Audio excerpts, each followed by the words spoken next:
Hello and a hearty welcome to this course on good study skills. My name is Martha and I have produced this training for business online learning.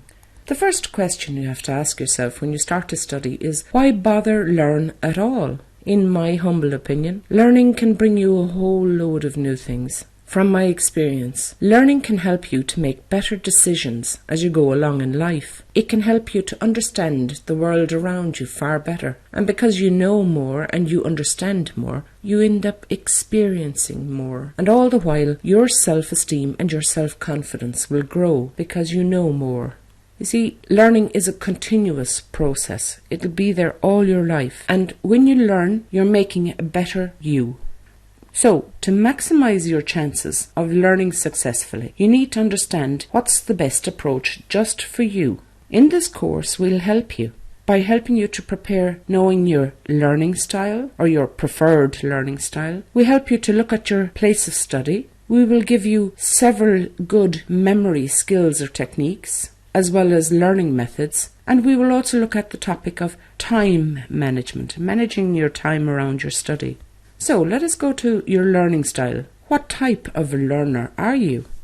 Are you, for example, somebody who, while you're good at spelling, you often forget titles, terms or names? Are you somebody who likes colours and fashion? And an interesting question, do you dream in colour? Do you need quiet, reflective time before you can come to a decision? Have you to think before you understand the learning material? Do you, for example, like to work with charts and symbols and diagrams? Do you find you are good at spelling?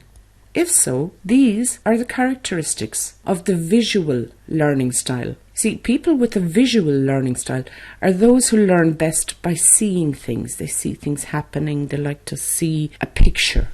Knowing this, you can adopt that approach that's best suited for the visual learner. In other words, take notes, make lists, draw out maps of the sequence of events, for example, timelines, or even draw out the process that's involved. What's very good for a visual learner is to use flashcards. We'll be doing that in section 5. Make outlines of everything. Use those diagrams. Outline your reading section. Make the material your own. Use highlighters, circle words, underline them. Make it a visual experience. People who are good visual learners, they like to watch videos of the learning material. And what often works too, use colour coding. Or are you the type of person who follows spoken directions well? Find it hard to keep quiet for long periods of time? Do you enjoy discussions? Are you good at explaining? Do you work well in a group? Do you like oral reporting? Do you find you're good at grammar and foreign languages? Or, for example, very interestingly, notice sound effects in movies. Do you like to read to yourself out loud? Do you enjoy music? Read slowly? Are you unafraid to speak out in a group? Do you remember names easily? These are the characteristics of an auditory learner. Now, an auditory learner is somebody who learns most effectively using their hearing.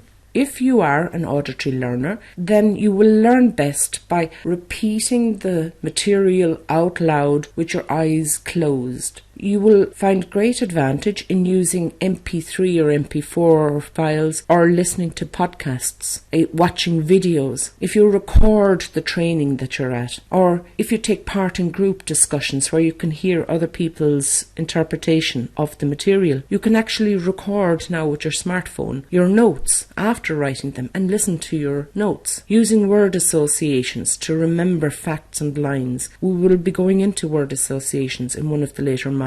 These are the methods that suit an auditory learner best.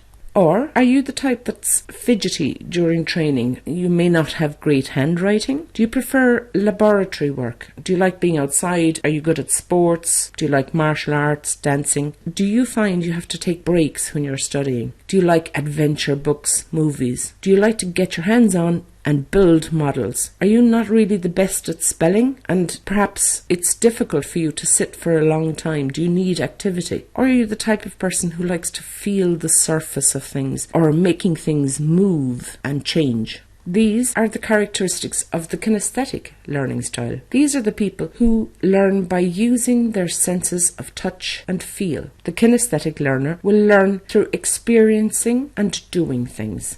If you have a tendency in this direction, use flashcards to memorize material. Set up your learning so that you're learning in short blocks. Use memory games. Try a hands-on style. Try taking a training in a laboratory. Do active role playing. Study with other people. And what's very good is going through activity-based learning, such as going on field trips, hands-on practical work, etc.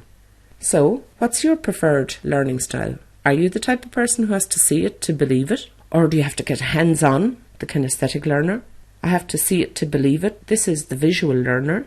Or are you the type of person who has to have a hands-on, I have to do it? This is the kinesthetic learner. Or do you have to hear it to believe it? This is the auditory learner. What do you think? What is your learning style? And I know you're going to say you have some of all. The fact is, you have a combination of all these styles, but you do have a preferred style in one direction. And the point is to organise your study thinking about your preferred style. Now let's look at where you study. Success in your learning depends on your environment as well as your skills. So consider the questions that I've put together on the following page. Is my study place available to me whenever I need it? Am I free from interruptions and distractions? Do I have all the materials I need? Is my chair comfortable enough? Is there enough light? Does my study place have a comfortable temperature? And is my desk or table large enough to see everything I need to study? If you can answer yes to all these questions, well, congratulations. Your learning or study space is supporting your success. If not, aim to find a place that will. Now to the topic of to-do lists.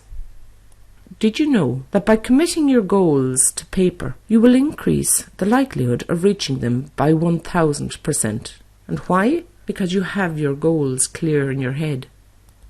Using to-do lists, for example, daily, weekly or monthly, you will have your goals set out for you. Simply make a short presentation, 3 to 5 tasks, that will enable you to identify and, most importantly, visualize a core group of tasks in one place for easy reference. This list will grow or shorten as you work through your planned learning. It's your systematic approach to managing your learning. And then place that list where you can readily remind yourself of what priorities you have and when you need to do it. Very importantly, add in deadlines. There's no point in doing all this work if you've missed the deadline. I've taken this from another course I have on time management. I find it very useful myself to use little icons in lists. Yes, I am a visual learner, but I use these icons to indicate what needs to be done. Do I need to write an email? Do I need to write a letter? Is this okay? Not okay? That really needs to be sorted out. Do I need to make a phone call? Is something very unclear? Should I cut something out? Is there a report to be written? This is one of my favourites. Danger symbol. An exchange could mean a discussion or a change of books. Bring your books back to the library, etc. Or you can put in a symbol like this to show that some bill has to be paid or something needs to be dealt with on the financial level. So why do a to-do list? Well, if you've got a good, usable, functioning to-do list, it'll help you to remind you. If it's put in a prominent place, it can tell you what you've to do, as well as what you need to get done. It'll tell you what resources, what strategies and what options of what you need to do. And make it fun. Having a to-do list can reduce your stress because you have a clear overview of what you have to do. I know myself from years of studying that motivating yourself can be a difficult topic, and this is why I've included it here. I've added a few points in the hope that it might help you too. There are ways of motivating yourself. The first is, while you are learning, please do recognise your sense of discovery. The more you learn, it is like opening doors to new worlds. Also, take responsibility for your own learning. Once you see the little successes beginning to multiply, this will motivate you. You will see your confidence increasing. You will become all the time more competent and you will understand the world a lot better. A very important point of motivating yourself is when you have achieved something. You've done a to-do list, for example. Then celebrate this. These all lend to motivating yourself to do more. Failure. Do please recognise that failure is also on the pathway to being successful. Learning what doesn't work is on the same path as learning what does work. Thomas Edison was the inventor of the light bulb. Now, his teachers said that he was simply too stupid to learn anything. Can you imagine what the world would be without a light bulb now? Thomas Edison was actually fired from his first 2 jobs for being non-productive. As an inventor, Edison made 1,000 unsuccessful attempts at inventing the light bulb. When a reporter asked, "Well, how did it feel to fail 1,000 times?" Edison replied, "I didn't fail 1,000 times. The light bulb was simply an invention with 1,000 steps." Your attitude towards failure will help you to become successful. Edison also said, and I like this quote, "Genius is 1% inspiration and 99% perspiration."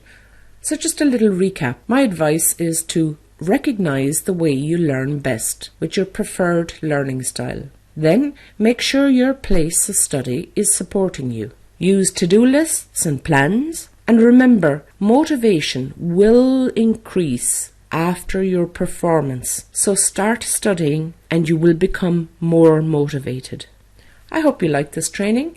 The next sections are planning your study skills, looking at the point of self-discipline.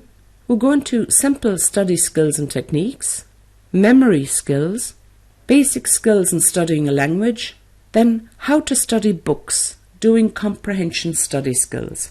We wish you the very best of luck.